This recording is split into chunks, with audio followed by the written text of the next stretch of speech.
Hello बच्चों, आज मैं आपके समक्ष इंश्योरेंस लॉ जो कि आपकी LLB 6 सेमेस्टर का सब्जेक्ट है, पेपर 5th है ये आपका, जो कि group A, group B, group C के अंतर्गत इंश्योरेंस लॉ ऑप्शनल पेपर है। उसका पहला टॉपिक है हिस्ट्री ऑफ इंश्योरेंस, यानी आप बीमा विधि के इतिहास के बारे में क्या जानते हैं। तो आज मैं आपको बीमा विधि के इतिहास के बारे में कुछ बताने जा रहा हूं। ध्यान दें, भारत में बीमा विधि की उत्पत्ति और विकास कब हुआ, किस प्रकार हुआ, क्या क्या चरण हैं, किस स्टेप तक आज भारतीय बीमा विधि कार्य कर रहा है, उस पर हम कुछ आपसे चर्चा करेंगे, बात करेंगे। यह डेफिनेशन ये है कि मात्र बीमा विधि की उत्पत्ति का प्रारंभिक इतिहास के बारे में कोई प्रमाण नहीं है। यानी बीमा विधि कब प्रारंभ हुई, कब इसका उदय हुआ, इसके संबंध में हमारे पास कोई पूर्व काल में प्रमाणिक दस्तावेज नहीं है, लेकिन बल्कि यह माना जा सकता है कि बीमा का विकास प्राचीन काल में ही हो चुका था, क्योंकि कुछ जोखिमों को सुरक्षा देने का उल्लेख धर्म ग्रंथों, नीति शास्त्रों और कौटिल्य के अर्थशास्त्र में मिलता है।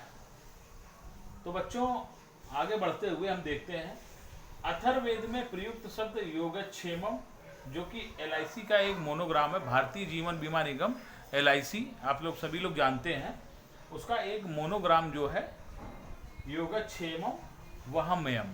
तो ये संकेत देता है कि अथर्ववेद का ये उस समय का संस्कृत रूप जो है, आज वो LIC का मोनोग्राम है, कहीं न कहीं संकेत मिलता है कि उस समय के पुराणों में बीमा की कहीं न कहीं बात हुई थी। इसी प्रकार मनु स्मृति में आगे बढ़ते हैं। तो मनु स्मृति में हमको समुद्री हानि से बचाने के संकेत मिले हैं, और उसके बाद जब आधुनिक रूप में सर्वप्रथम समुद्री बीमे का विकास 15वीं शताब्दी में यूरोप में हुआ था।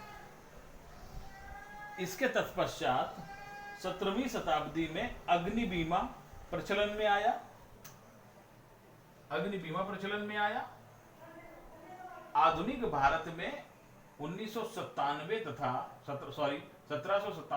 1810 के बीच सर्वप्रथम कोलकाता में समुद्री बीमा कंपनियां स्थापित की गईं।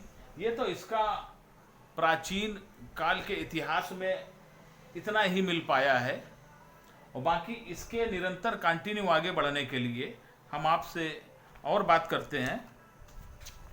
तो बच्चों, सबसे बड़ी बात यह है कि जब आपसे क्वेश्चन पूछा जाएगा कि भारतीय बीमा अधिनियम के इतिहास को बताना है, तो उस समय आपको इस प्रकार से इसको डिफाइन करना होगा, और इसके बाद इतना नोट कर लीजिए, फिर आगे हम आपको कुछ नई बातें बताने जा रहे हैं।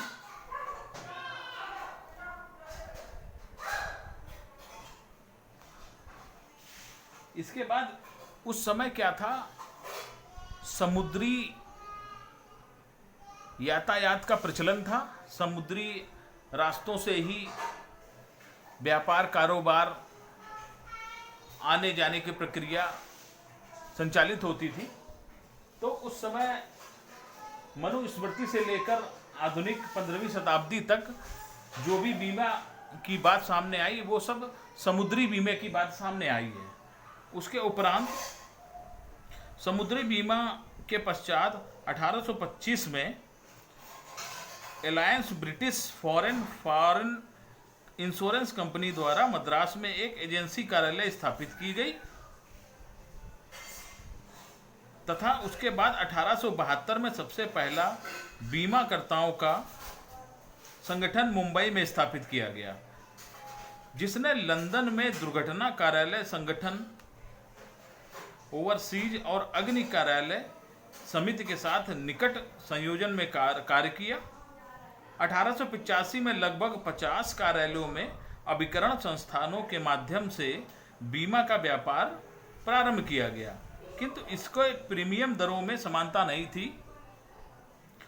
सामान्य बीमा व्यापार करने के लिए 1850 में सर्वप्रथम ट्रिट्रोन बीमा कंपनी नामक भारतीय बीमा कंपनी बनाई गई, किंतु 19वीं शताब्दी के अंत में पश्चिमी भारत में भारतीय व्यापारियों के ब्रोकरों के रूप में बीमा व्यवसाय सक्रिय रूप में रुचि लेना प्रारंभ किया।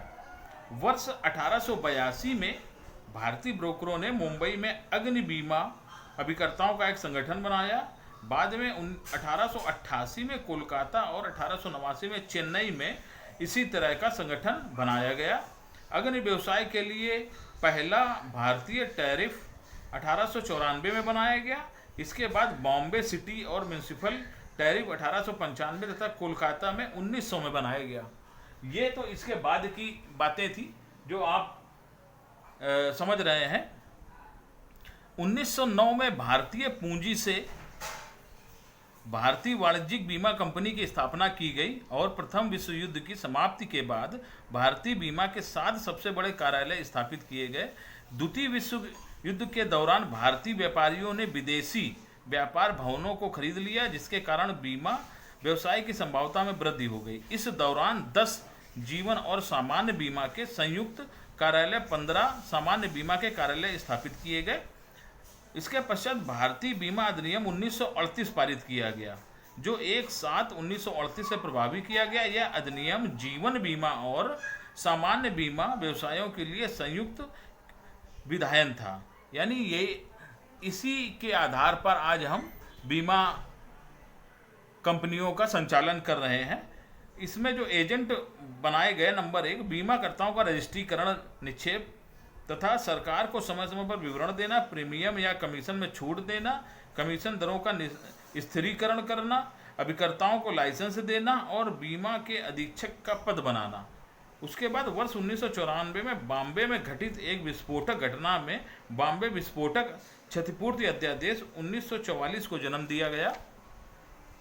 अब बात आती है जीवन बीमा व्यवसाय का 1956 में राष्ट्रीयकरण हुआ।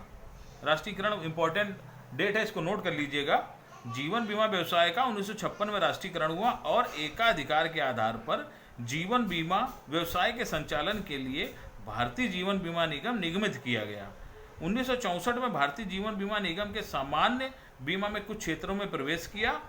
उसके बाद सामान्य बीमा कंपनियों के प्रबंध को अपने हाथ में लेने के लिए 13 मई 1971 को अध्यादेश भी जारी किया गया और वर्ष 1972 में भारतीय संसद द्वारा साधारण बीमा व्यवसाय रजिस्ट्रीकरण अधिनियम 1972 भी पारित किया गया।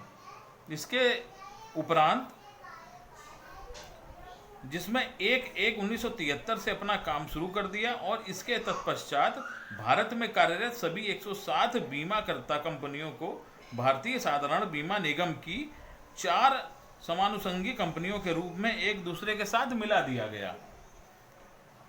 समुद्री बीमा अधिनियम 1963 के अंतर्गत अन्य प्रकार के बीमा हेतु अभी तक कोई अधिनियमित पारित नहीं किया गया है। औद्योगिक क्षेत्र में उदारीकरण एवं प्रक्रिया तेज हुई है, जिसका प्रभाव बीमा क्षेत्र पर भी पड़ा है।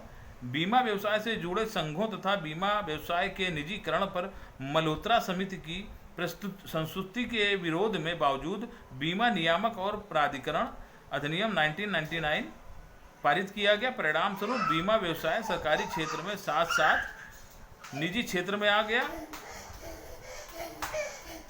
तो बच्चों, आज हमने ये बीमा विधि पर इतिहास और पूर्व में जो भी इसकी परिकल्पना थी उस पर आज हमने विचार विमर्श किया है।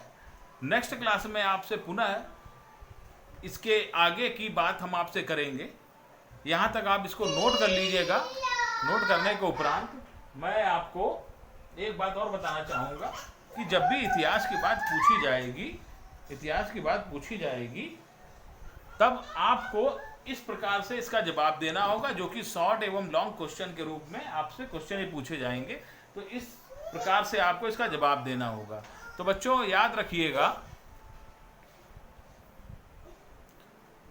जो भी बीमा से संबंध में आपका कोई भी उत्पत्ति के संबंध में, इतिहास के संबंध में कुछ भी प्रश्न यदि आता है तो आप इसी क्रम में आपको उत्तर देना है, क्योंकि बीमा का सर्वप्रथम रूप में कोई भी प्रमाण, कोई साक्ष्य नहीं थे।